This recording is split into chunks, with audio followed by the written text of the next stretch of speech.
Welcome back. So we'll be starting our next chapter, equality.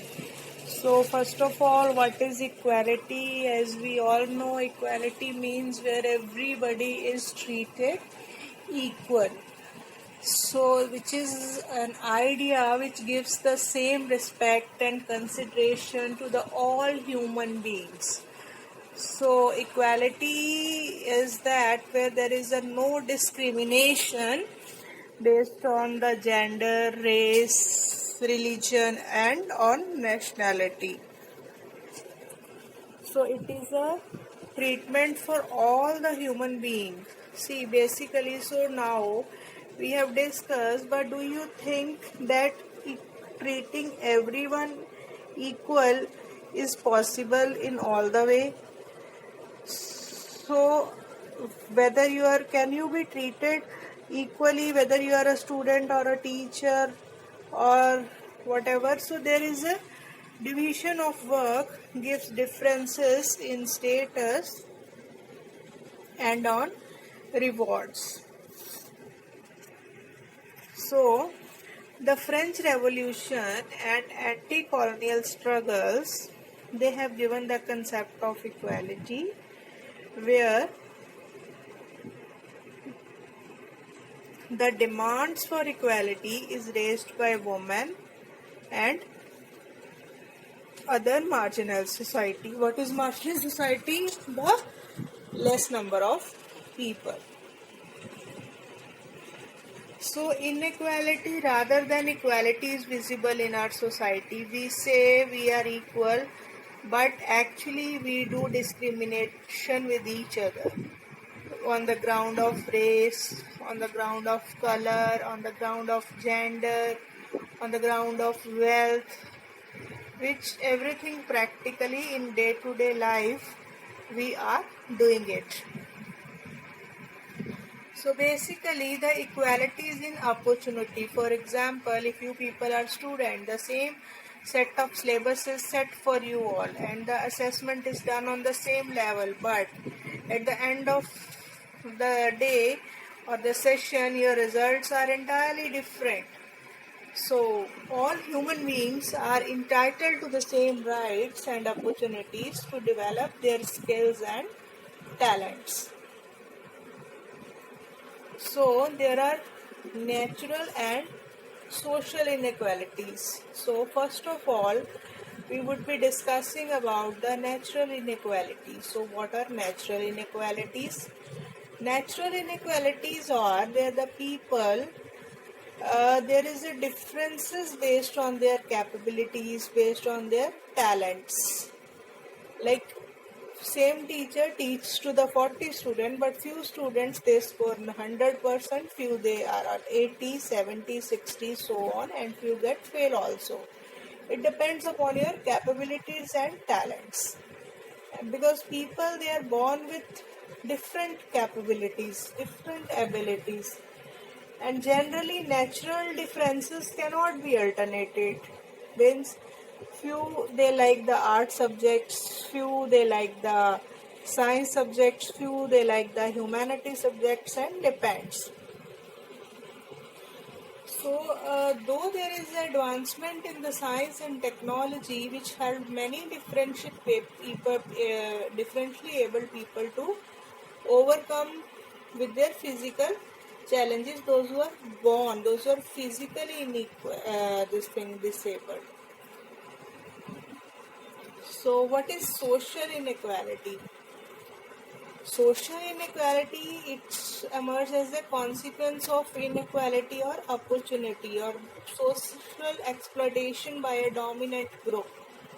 Means a section of the society treat the people differently based on their race, color, caste, gender. Like we do not, we behave differently with the maids, we behave differently with our peer group, we behave differently with our parents, we behave differently with our teachers. It depends.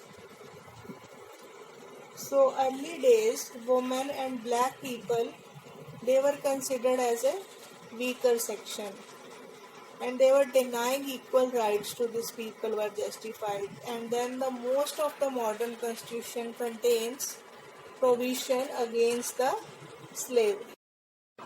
So now we'll be discussing about the dimensions of equality. So basically there are three dimensions of equality.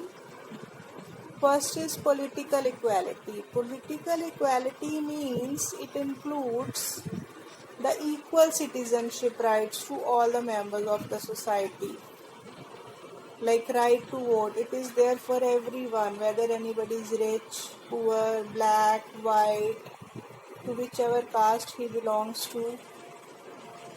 Then freedom of expression, everybody has a right to express themselves, whether whichever caste, country, whatever they belongs to.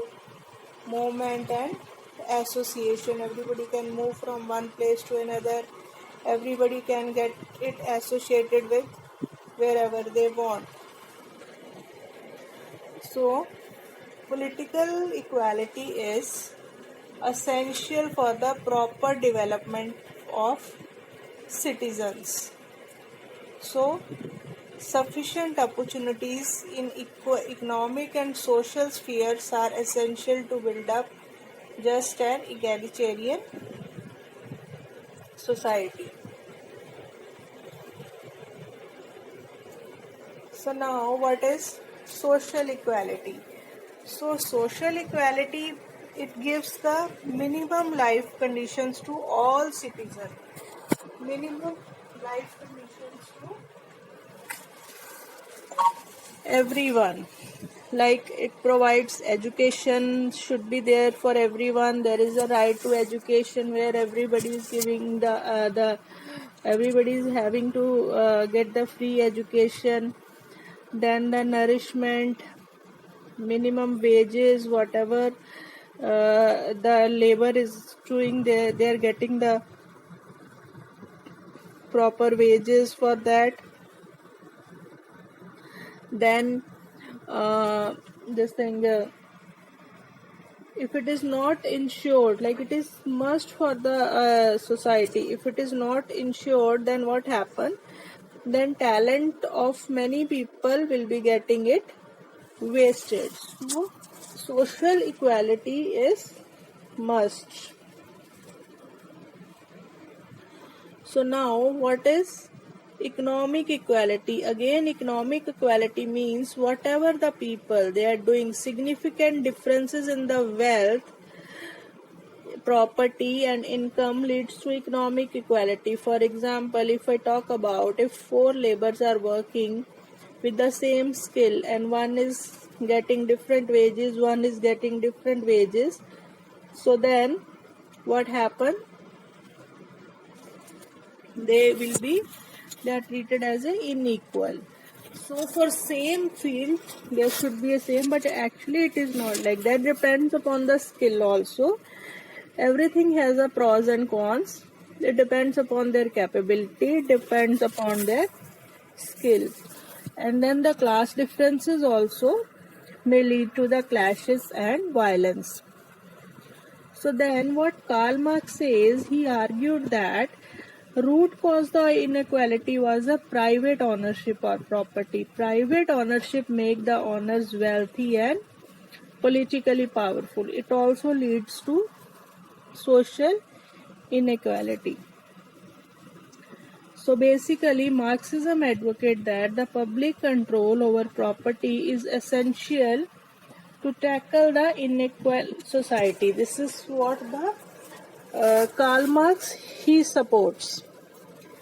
Then liberalism, they says it should uphold the competition as the most efficient way of distributing resources and rewards in the society. Like states should try to ensure a minimum standard of living and equal opportunities to all. This is liberalism says. And the people should get equal opportunities in all sphere of life. Then the socialist, they say it is the response to the inequalities present in the industrial capitalist economy. So socialism tries to minimize existing inequality and distribute resources justly. So socialists are not at all against market. They favor government control in certain key areas. Then the Ram Manohar Lohia identified 5 different kinds of equality. He says there is an inequality between man and woman, inequality between based on the color, there is a caste based inequality, and there is a colonial rule of some countries over another, and there is a economic. So Ram Manohar Lohia, he has 5 different revolution he is given.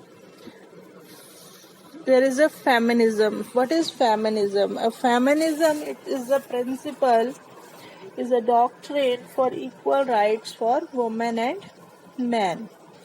So feminism believes that gender inequality is neither natural nor necessary, can be altered, and gender inequality is the result of patriarchy. So now, what are the ways to promote inequality? There should be establishment formal inequality. All unnecessary restriction on political, social and economic rights should be avoided. And most of the modern constitutions contains provisions against discrimination on the ground of religion, caste, sex or place of birth. So then equality through different treatments. He says कि weaker section को अलग treatment there should be there because they need special consideration to overcome inequality. Then we should take affirmative actions. What are those actions? Those who tend to suffer from discrimination. There should be a positive measures to minimize the existing inequality like scholarships, hostel facilities to the weaker section, reservation system. These are all the affirmative actions which we need to take. So affirmative action is expected to be a temporary and time-bound measure.